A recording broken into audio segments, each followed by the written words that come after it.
So this is the CIA of decisions. The first one is this: control. So whose decisions can you control?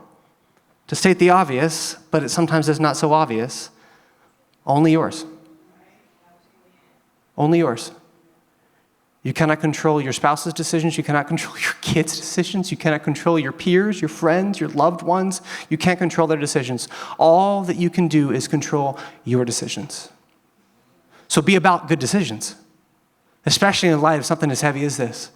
Be about health. Be about those 5 daily decisions we talked about last Sunday. It's kind of suffocating until you give it to God, and I pray that it is freeing the truth that you cannot control others. You can only control yourself. So the second thing is this: influence. Now, who can you influence? Hey, quite a lot of people. You can influence quite a lot of people. You can influence by prayer. You can influence them by conversations. You can influence them by, hey, listen, whenever you are ready to get help, to see a counselor, to go to your doctor, call me and I will come and pick you up. Sometimes you can suggest, have you seen a therapist? And sometimes people are like, I'm just not ready for that. Then how you can influence then, because you can't control, the way you can influence is say, then the second you are, you give me a call and I'll be there with a coffee and treat of your choice. Right? You can control only yourself. You can influence a lot of people. Oh, you can influence a lot of people. But you can't influence everyone. You can't.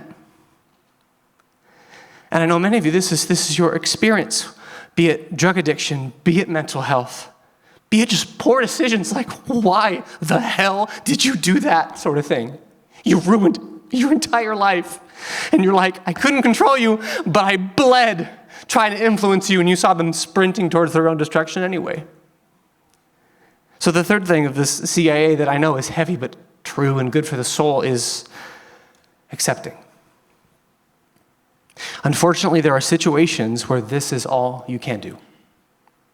I'm not saying you accept what they did, and I'm not saying that you accept what happened, right? This isn't this fake veneer of like, yay! It is merely accepting that you did all you could do. It's accepting that you can't control other people. And you can influence other people. And ultimately, unfortunately, I guess, yeah. There are gut-wrenching moments of saying, okay, God, I can't carry this anymore. I can't carry the grief of another person anymore. And listen, he's perfect, we're not. That's not I don't know. I've yet to be the person that just goes, hey, I give this to you, and then it's like you whistle away and never think about it again, right? Forgiveness is often a daily thing. God, help me to forgive them again. God, I got to give this back to you because I woke up and it's 2 tons on my chest. You got to accept. And I know this is messy, isn't it? And it's painful, isn't it? And that's the thing, this is the human experience of following Jesus. Because if we could not make a difference, couldn't make a lick of difference in anyone's life, then we wouldn't need Jesus. And it would all just be fate.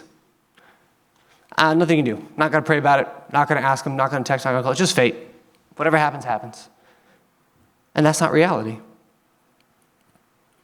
But then also, if you could control every person's life and everything they do, every single action and thought, then you also wouldn't need Jesus. But everyone would really need to depend on you. So we live in this messy middle, don't we? Where we influence and we cry and we weep. And I hope we always have space for that in this church.